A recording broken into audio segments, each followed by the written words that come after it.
Halo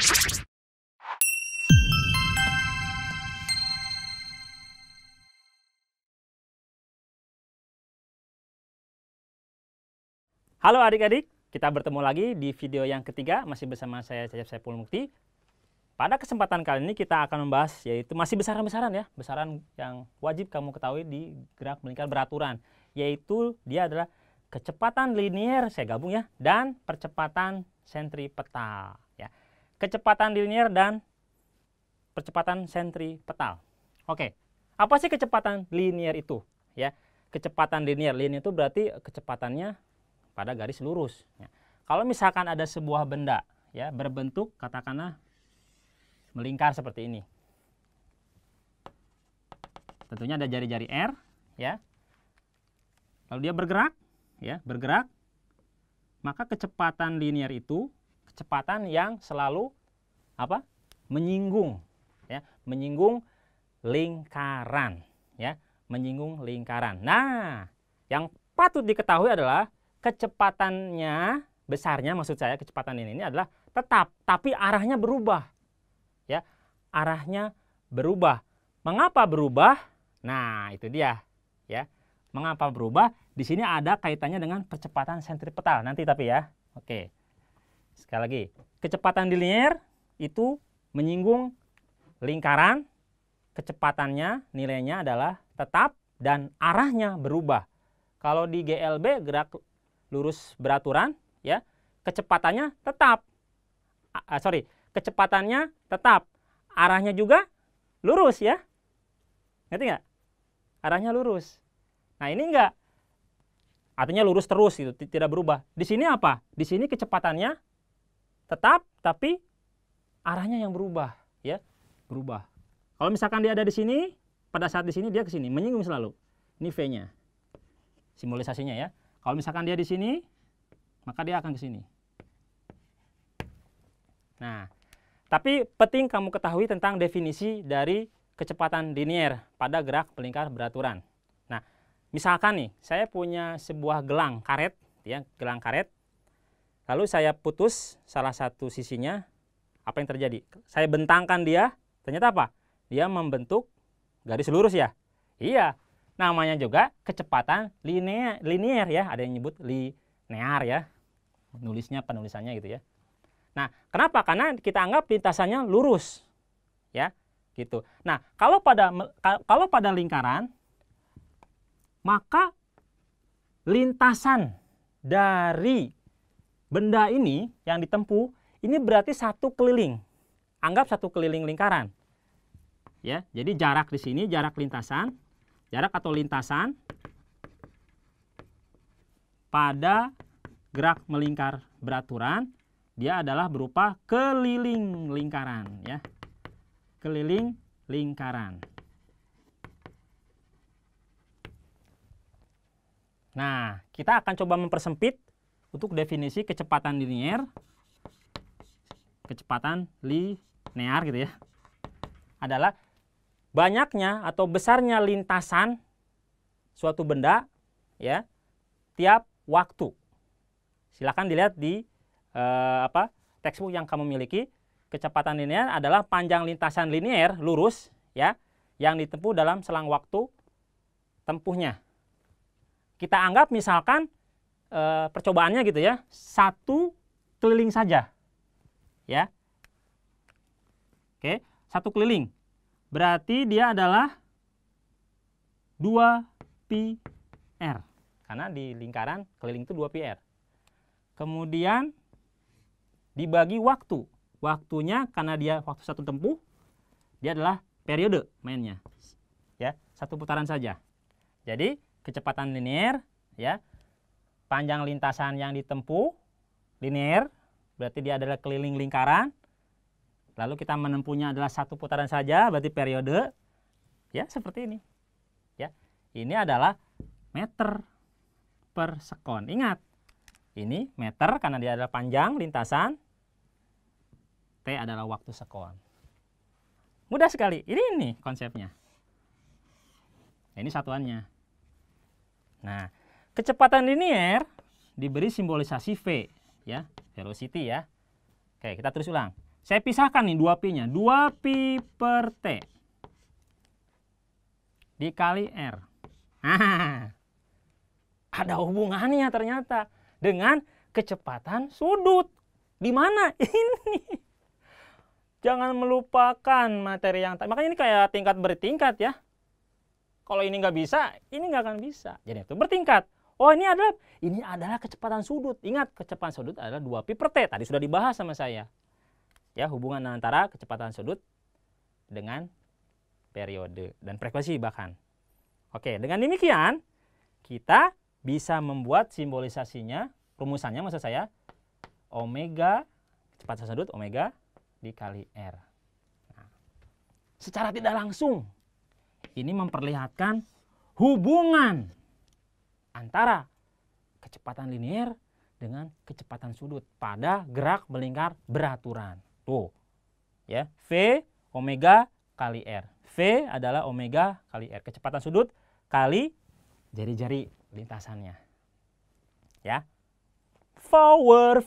Nah, pokoknya buat suatu ingatan-ingatan akan rumus ini. Ya. Kadang-kadang menjadi masalah kalau misalkan nggak ingat ini. Oke, jelas sekali ya. Oke, itu dia kecepatan linier. Sekarang kita masuk ke percepatan sentripetal. Tadi saya sudah sebutkan di awal.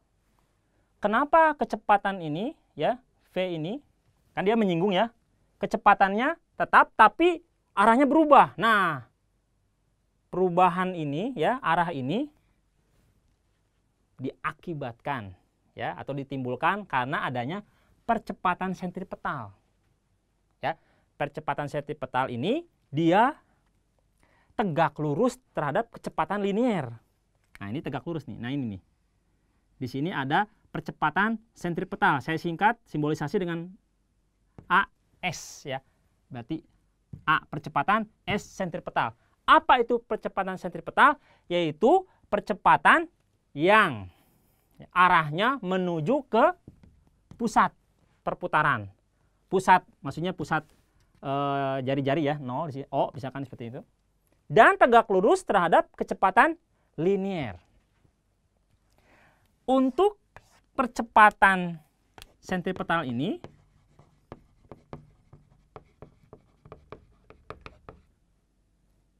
saya tidak mungkin menurunkan rumusnya.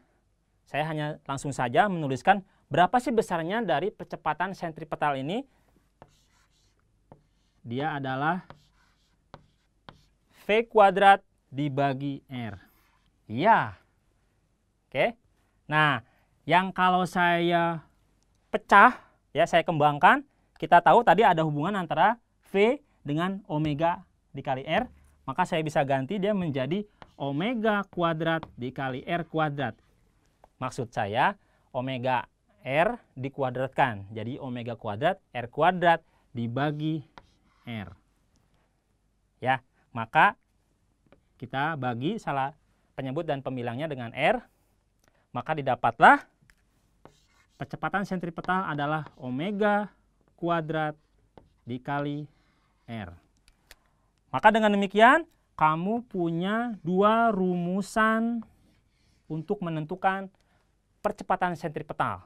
Ya, oke, ini dia yang menyebabkan kecepatan arahnya berubah. Ya, arah kecepatan berubah adalah percepatan sentripetal. Gitu. Dia menuju pusat dan itu tegak lurus dengan kecepatan linier. Ya, cukup mudah ya. Oke. Nah, setelah ini kita akan membahas tentang gaya sentripetal. Apakah gaya sentripetal itu? Baik, kita akan masuk ke gaya sentripetal ya. Gaya sentripetal. Oke, berarti kenapa ada gaya sentripetal? Nah, biasanya kalau gaya itu ada percepatan, ya. Ingat, gaya adalah perkalian antara massa dengan percepatan. Nah, di GMB ini gerak melingkar beraturan ini, kita tahu bahwa tadi ada percepatan ya. Adanya percepatan yang menuju ke pusat AS. Maka ketika benda ini ya tertarik ya, seolah-olah mempertahankan diri pada posisinya. Kenapa? Karena ada gaya. Ya. Karena ada gaya yang menarik dia ke pusat.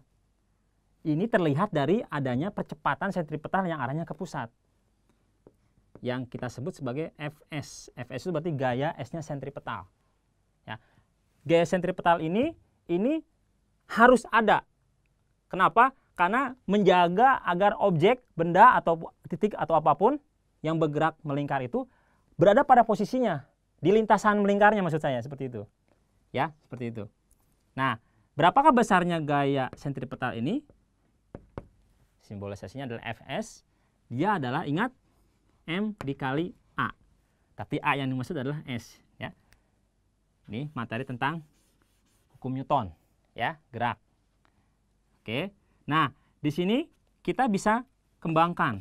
Saya yakin kamu sudah mengenal istilah perkalian antara massa kali percepatan. Nah, di sini tinggal menambahkan saja A di sini adalah A sentripetal, percepatan sentripetal. Nah, dengan mengubah besaran rumusan dari sentripetal yang tadi sudah kita pelajari bahwa percepatan sentripetal adalah V kuadrat per R, maka kita sudah memiliki rumusan untuk gaya sentripetalnya. Dan tadi kita sudah kembangkan tentang sentripetal, bukan hanya V kuadrat per R saja, yaitu omega kuadrat kali R. Maka kita bisa turunkan lagi rumusnya. Untuk gaya sentripetal ini besarnya kita tentukan dengan rumus M dikali omega kuadrat kali R. Ya. Kecepatan sudut jika diketahui, ya. Kalau yang diketahui adalah kecepatan linear, ya udah kamu pakai yang ini. Ya, V kuadrat, ya. Artinya banyak cara menuju Kuiper, ya. Oke. Mudah sekali. Kalau saya pengen mengingat salah satu rumus biar selalu teringat, silakan. Ya. F gaya, kamu buat singkatan-singkatan yang memudahkan ingatan, misalkan festival mawar gitu ya. Bolehlah apa saja lah, yang penting kamu ingat lah gitu ya rumusnya. Tapi ingat konsepnya, munculnya gaya sentripetal agar objek benda yang bergerak melingkar tetap pada lintasan melingkarnya. Ini ditandai dengan adanya percepatan sentripetal yang menuju ke pusat. Maka gaya sentripetal itu menuju ke pusat. Ya, seperti itu. Oke, ini dia contoh soalnya. Sebuah benda bermassa 0,05 kg. Nah, ini berarti kita ketahui massa berarti M, karena kita memang butuh massa di situ, M. Diikat dengan tali yang panjangnya 0,5. Diikat dengan tali 0,5 panjangnya, berarti ini adalah L. L. Tapi logika kita pakai yuk. Ketika benda diputar sehingga bergerak melingkar, kalau misalkan talinya diputar, berarti tali itu panjangnya adalah jari-jarinya. Berarti kita bisa katakan L tali adalah jari-jari atau R, ya. R besar kecil ya, sama saja. Pertanyaannya adalah jika benda bergerak dengan kecepatan sudut sebesar 8, ya. 8 rad per sekon. Tentukanlah kecepatan linear, frekuensi, ya, kemudian percepatan sentripetal dan gaya sentripetalnya. Nah, oke, secara jelas ya kita akan jawab di sini untuk V. Masih ingat rumusnya V? Ya. Omega kali R. Tuh, kalau hafal rumusnya mah ya, dia adalah kecepatan sudut dikali dengan jari-jari. Omeganya, nih, tadi sudah disebutkan, yaitu sebesar 8. Ini omega, ciri khasnya ada rad per sekon. Jadi 8 dikali jari-jari adalah panjang tali, yaitu 0,5. 0,5 setengah. Setengah kali 8 berarti 4. Tuh, 4 meter per sekon, linear. Satuannya meter per sekon. Lanjut, yang kedua, frekuensi. Frekuensi ada hubungannya dengan kecepatan sudut, ingat. Ya, di mana omega kecepatan sudut adalah 2VF. Omeganya di sini sudah ada, yaitu 8. Masukkan angkanya. 8 sama dengan 2VF. Nyari F, 8 dibagi 2V. Ya kan? 8 dibagi 2V. Berarti berapa? 4 per V Hz, ingat. 4 per V, berarti V-nya bisa kamu gubah menjadi 3,14 atau 22 per 7. Tapi kalaupun tidak, nggak apa-apa, 4 per V Hz. Sudah, selesai. Lanjut. Kita disuruh mencari percepatan sentripetal, ya. AS. Tadi kita sudah dapatkan, boleh loh AS pakai rumus ini, omega kuadrat kali R. Boleh, karena sudah diketahui omeganya. R-nya ada, maka kita pakai omega kuadrat kali R. Kecepatan sudut dikuadratkan kali R. Omega kuadrat berarti 8 dikuadratkan dikali 0,5 8 kuadrat 64 kali 0,5. Berarti kali setengah ya maksudnya ya. Sama saja. Boleh pecahan, boleh desimal. 64 kali 0,5. Berarti setengahnya ya 32 meter per sekon kuadrat. Tuh, satuan percepatan ingat. Meter per sekon kuadrat. Yang terakhir yaitu gaya sentripetal, F. Nah, ini F nih, saya buat di sini aja deh. F. F itu ada apa? Massa dikali percepatan sentripetal. Ya. Jelas sekali nih, mudah nih. Kita sudah punya informasinya. Massanya adalah nih 0,05. Maka F-nya adalah 0,05 dikali dengan 32. 0,05 dikali 32. Berarti 0,05 1 per 20 dikali 32. Ya, berarti 1,6 ya adik-adik ya. Oke, satunya Newton. 1,6 Newton. Gaya sentripetalnya. Ya. Nah, ini boleh kamu ganti ya kalau kamu mau. Ini hanya penulisan saja. 0,05 bisa diganti dengan 5 kali 10 pangkat negatif 2. Artinya boleh dengan 0,05 atau 5 kali 10 pangkat negatif 2. Sama saja, itu hanya matematiknya saja. Yang penting kamu perhatikan di sini rumusannya ingat. Kemudian hasilnya benar. Dan sertai dengan satuan. Itu. Ya, demikianlah materi kita tentang kecepatan linear, percepatan sentripetal, dan kaitannya dengan gaya sentripetal. Kita akan bertemu lagi di video yang keempat. Masih bersama saya, Cecep Saipul Mukti.